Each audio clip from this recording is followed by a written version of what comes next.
3 days post అయ్యి ఉంది.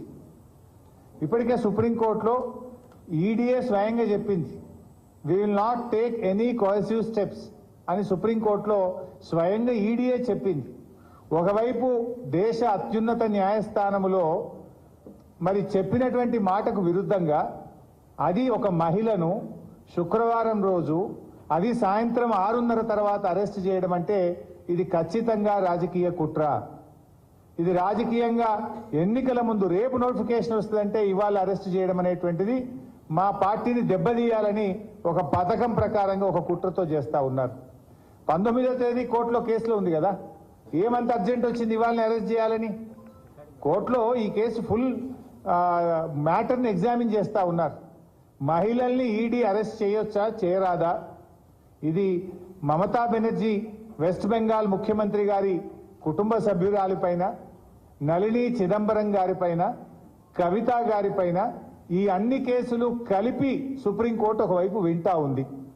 సుప్రీంకోర్టులో దీని మీద ఒకవైపు విచారణ జరుగుతూ ఉంటే, సుప్రీంకోర్టు దేశ అత్యున్నత న్యాయస్థానం దీన్ని విచారిస్తూ ఉంటే, 3 రోజుల తర్వాతనే 19వ తేదీ సుప్రీంకోర్టులో మ్యాటర్ పెండింగ్ లో ఉంటే ఇవాళ ఈ రోజు ఇంత అర్జెంటుగా అరెస్ట్ చేయడం అనేటువంటిది రేపు ఎలక్షన్ నోటిఫికేషన్ వస్తుంది కనుక పార్లమెంట్ ఎన్నికల్లో మమ్మల్ని దెబ్బతీయాలని ఇలా ఒక కుట్రతో చేసినటువంటిది అనేది ఇలా స్పష్టంగా రాష్ట్ర ప్రజలందరికీ కూడా అర్థమవుతా ఉంది. అంటే ఇలా ఒక ఎమర్జెన్సీని మించిన పరిస్థితి, ఒక దౌర్జన్యపూర్వకంగా ఇవాళ కవిత గారి అరెస్ట్ జరిగింది. ఇది గతంలో కూడా జరిగింది, మీరు అందరు చూస్తున్నారు. మా మంత్రులు గంగుల కమలాకర్ గాని, ఇతర మంత్రులు, మా పార్లమెంట్ సభ్యులు, మా శాసనసభ్యుల మీద కూడా ఇలాంటి ప్రయత్నాలు జరిగినాయి. అటు ఈడీ కేసులు, ఇటు రాష్ట్ర ప్రభుత్వ అక్రమ కేసులు, ఇలా అనేక రకాల మా పార్టీ నాయకుల మీద కూడా కుట్ర జరిగింది. ఒకవైపు మా ఎమ్మెల్యేలను కొనుగోలు చేసే ప్రయత్నం కూడా ఇదే బీజేపీ నాయకులు చేసిన విషయం కూడా మనందరికీ తెలుసు. అంటే ఇది ఒక రకంగా రాజకీయంగా మా మీద కక్ష సాధింపు చర్యలకు పాల్పడతా ఉన్నారు.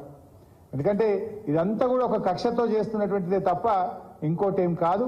ఈ అప్రజాస్వామిక చర్యలకు నిరసనగా ఈరోజు కవిత గారి అరెస్టుకు నిరసనగా రాష్ట్ర వ్యాప్తంగా కూడా రేపు అన్ని నియోజకవర్గ కేంద్రాల్లో పెద్ద ఎత్తున నిరసన కార్యక్రమాలు చేయాలని చెప్పి పార్టీ పిలుపునిస్తా ఉంది. ఎందుకంటే ఈరోజు ఈ అరెస్ట్ అనేది కేవలం రాజకీయంగా ప్రేరేపితమైంది. 1 సంవత్సరంన్నర కింద కవిత గారిని విట్నెస్ కింద నోటీస్ ఇచ్చారు. ఏడాదిని అర్థం తర్వాత ఇవాళ అక్యూజ్డ్ కింద మేము అరెస్ట్ చేస్తున్నామంటారు. అంటే ఏడాదిని అర్థం ఏం చేసిండ్రు మరి మీరు? ఈ 1.5 year నుంచి ఏం చేసిండ్రు? రేపు పార్లమెంట్ ఎన్నికల నోటిఫికేషన్ వస్తే ఇవాళ అరెస్ట్ చేయడం అనేటువంటిది ఇది పూర్తిగా రాజకీయ దురుద్దేశంతో ఒక కుట్రతో చేసినటువంటిదే తప్ప ఇంకోటేమీ కాదు. ఇవాళ కాంగ్రెస్ బీజేపీల కుమ్మక్కు ఒక దుర్మార్గమైనటువంటి చర్య. దీన్ని తప్పకుండా బీఆర్ఎస్ పార్టీ ప్రజాక్షేత్రంలో ఎదుర్కొంటుంది. ఇవాళ రాష్ట్ర ప్రజలందరూ కూడా గమనిస్తా ఉన్నారు. ఈ కుట్రలకు రేపు ప్రజాక్షేత్రంలో బీజేపీ కాంగ్రెస్లకు శిక్ష తప్పదని కూడా నేను ఈ సందర్భంగా హెచ్చరిస్తా ఉన్నాం. ఎందుకంటే ఇవాళ ఇంత అత్యున్నత న్యాయస్థానం ముందు కేసు పెండింగ్ లో ఉండగా ఉదయమేమో సెర్చ్ అన్నారు, సాయంత్రం ఏమో అరెస్ట్ అంటారు. అంటే ఇవన్నీ కూడా ఏంటంటే ముందే ప్లాన్ చేసుకొని వచ్చిండ్రు. వాళ్ళు ఫ్లైట్ టికెట్లు కూడా బుక్ చేసినారు. ముందేమో సెర్చ్ అంటారు, తర్వాత అరెస్ట్ అంటారు. అంటే ఇదంతా ఒక ప్లాన్డ్గా మధ్యాహ్నం తర్వాత వచ్చి కోర్టుకు కూడా పోకుండా, కోర్టుకు కూడా అవకాశం లేకుండా మధ్యాహ్నం 2 తర్వాత వచ్చి సాయంత్రం 6 తర్వాత కోర్టు టైం అయిపోయినాక అరెస్ట్ అంటారు. అందులో రేపు శనివారం, ఎల్లుండి ఆదివారం. ఇదంతా ఒక రాజకీయ దురుద్దేశంతో రేపు ఎలక్షన్ నోటిఫికేషన్ వస్తే ఇవాళ మా పార్టీ క్యాడర్ను, మా నాయకుడిని డిమోరలైజ్ చేసే ఉద్దేశంతో ఒక పథకం ప్రకారంగా చేస్తా ఉన్నారు.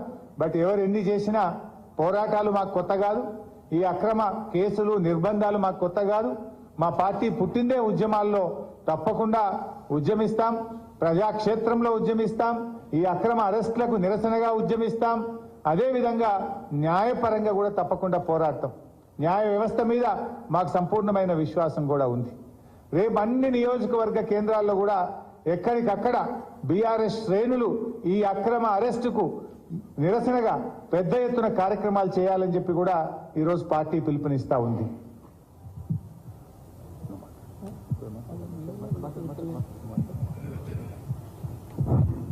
మిత్రులకు నమస్కారం. కవిత గారి అరెస్ట్ను మేము తప్పకుండా రాజకీయ కుట్రకోణంలోనే చూస్తూ ఉన్నాం. సంవత్సరంన్నర క్రితమే